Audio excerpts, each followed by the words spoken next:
जय गुरुदेव, जय माता जी, जय गायत्री माता। आगे अखंड ज्योति में लिखा है, अंतर मन की पुकार है प्रार्थना। प्रार्थना से हमारे भीतर विपत्तियों से लड़ने की ऊर्जा आ जाती है और हम संकल्पों को पूरा करने की ओर अग्रसर होते हैं। कई बार हमारे चारों ओर विपत्तियों के बादल मंडराने लगते हैं, निराशा का अंधकार छा जाता है, लगता है कि कोई हमारे दर्द को महसूस नहीं करता।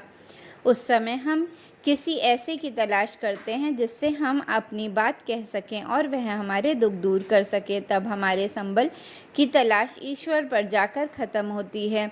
ईश्वर का संबल मिलते ही हमारा आत्मबल मजबूत होने लगता है। विपत्तियां भले ही नष्ट ना हो, लेकिन हमारे भीतर उनसे लड़ने की अपार ऊर्जा आ जाती है। उस ऊर्जा से हमें न सिर्फ विपत्तियों पर विजय प्राप्त कर लेते हैं, बल्कि अपने संकल्पों को पूरा करने की ओर अग्रसर भी होते हैं। प्रार्थना के लिए किसी भाषा या व्याकरण की ज़रूरत नहीं है। आवश्यकता है पूर्ण आस्था के साथ ईश्वर के समक्ष संपूर्ण समर्पण। ईश्वर के प्रति हमारा विश्वास हमारे भीतर आत्मबल पैदा करता है।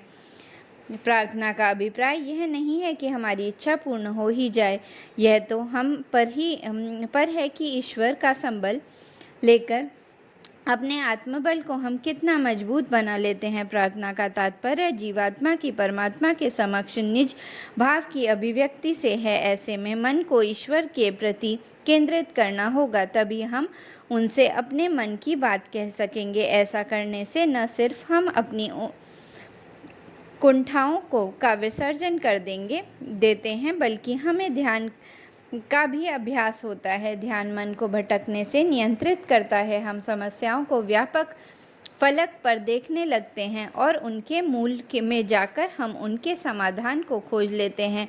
इससे हमें संकट से मुक्ति मिल जाती है। प्रार्थना के संबंध में अनेकों पौराणिक कथाएं हैं। भक्त प्रहलाद की पुकार पर भगवान नरसिंह रूप धारण करके खंबे से प्रकट हो गए थे। कौरवों की सभा में जब द्रौपदी का चीरहरण होने लगा, तब उसकी पुकार सुन पर भगवान वस्त्र रूपी कवच बन गए, जिसे महाबली दुशासन भी तोड़ न सका। गज को जब तक अपनी ताकत का अभिमान था, तब मगरमच्छ से लड़ता रहा, पर जब गज को लगा कि वह अपने बल पर अपने प्राणों की रक्षा नहीं कर पाएगा, तब उसने श्री हरि को पुकारा।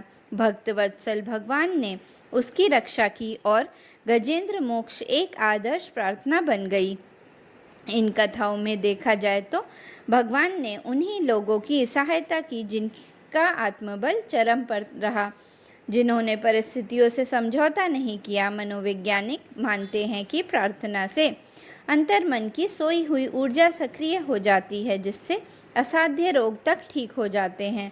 प्रार्थना एक प्रकार का योग है जिसका अभ्यास प्रतिदिन करना चाहिए। फिर हम रोज प्रार्थना से परमानंद रस का आस्वादन लेंगे और प्रार्थना का प्रतिफल भी देख सकेंगे। जब अंतर से करुण पुकार उठती है, तो वही स्वर प्रार्थना का पुष्प बनकर परमात्मा के चरणों में अर्पित हो जाता है। प्रार्थना से असंभव संभव में परिवर्तित होता है, अतः हमें भाव भरे मन से प्रार्थना करनी चाहिए। जय गुरुदेव, जय माता जी, जय गायत्री माता।